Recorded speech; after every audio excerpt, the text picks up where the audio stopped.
welcome to Brittany B TV. I'm Brittany Brown, master coach and founder over at bingeeating.com. I know I promised you an episode on willpower this week, but we are going to talk about something else. I wanted to do a little impromptu episode before I went to the gym because a light bulb went off in my head this weekend from an experience I had.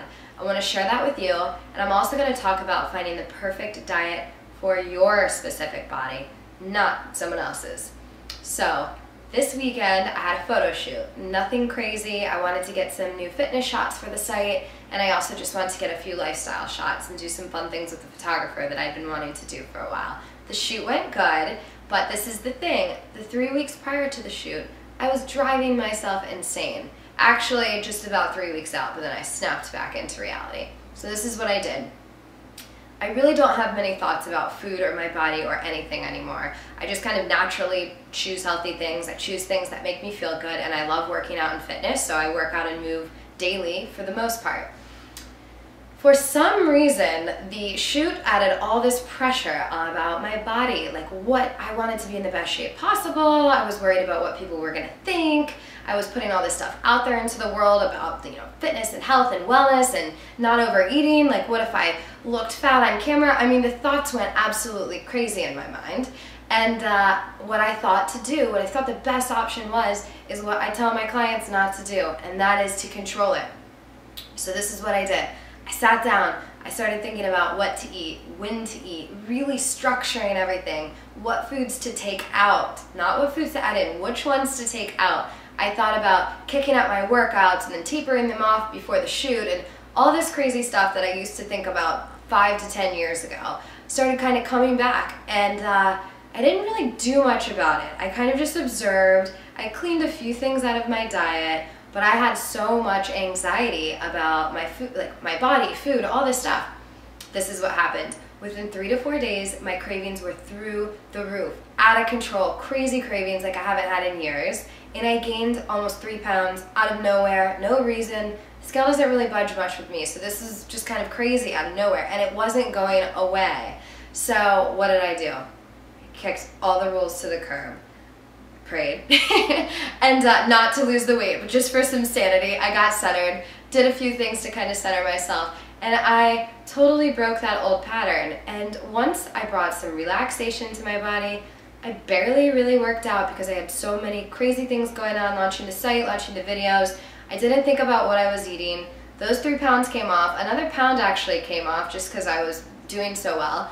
And yeah, I showed up for the shoot. I actually hadn't worked out in 3 days before the shoot. And I was really excited about it because I'm not recommending not working out for 3 days, but it was just felt really good to show up like exactly how I was with, no prep really, and just to show up and be myself and bring it as myself. So hopefully the fix turned out good. I'll share some regardless. And the moral of the story is that crazy searching outside of yourself for perfection does nothing but drive you insane.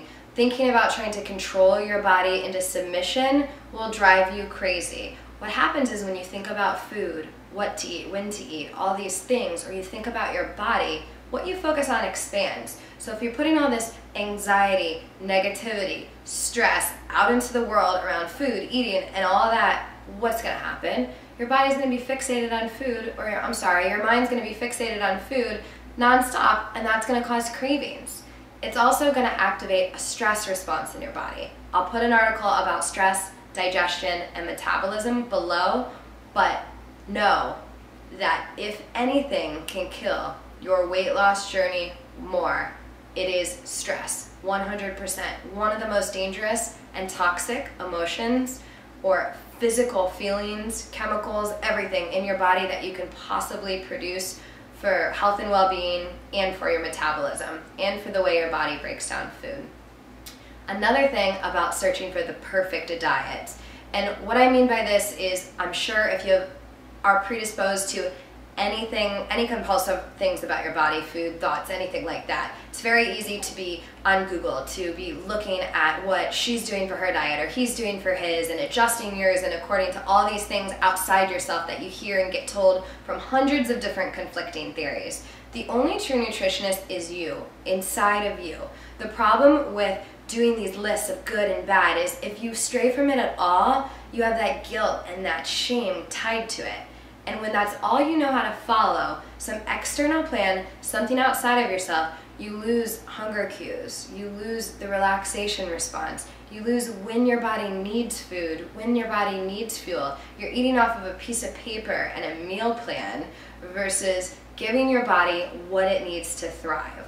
It might work for a little bit, but eventually the survival mechanisms kick in and the food craziness happens. I just experienced it. I didn't binge or do anything like that, but the old patterns and the mindset really kicked in when I switched my focus back to what I know not to do. Thank goodness I caught myself. So what I encourage you to do is do the work that it takes to learn to listen to your body. If you're competing for a show, if you're an athlete, if you are a professional model, anything like that, and you want to manipulate your body in one way or the other for an event or whatever that looks like, I have nothing against that if it's done the right way and in a healthy way with the supervision of a coach with their training backed by science, because there are some crazy ones out there, but that's another video. But if you are just in normal life trying to have a good body, be healthy, thrive, be active, and have fun and enjoy your life, you have to have some balance and you have to learn how to listen to the internal cues, because your body knows exactly what you need to be at its ideal weight. I'm proof of it. Is my body perfect? Maybe not, but I am happy. I am not food crazy. I have clients that have dropped their food obsession, dropped strict restrictive mentalities, and have also dropped their weight for good. We're proof. It can happen. Freedom can happen. I'm going to give you a journal exercise to kickstart that. So do the work. Learn to listen to the cues of your body. Learn to give your body what it needs. And you can be weight and food and body obsession free. So I will include that in. Thank you so much for tuning in. Next week really is going to be about willpower, I promise. I'm going to head off to the gym. Have an awesome Tuesday. Bye.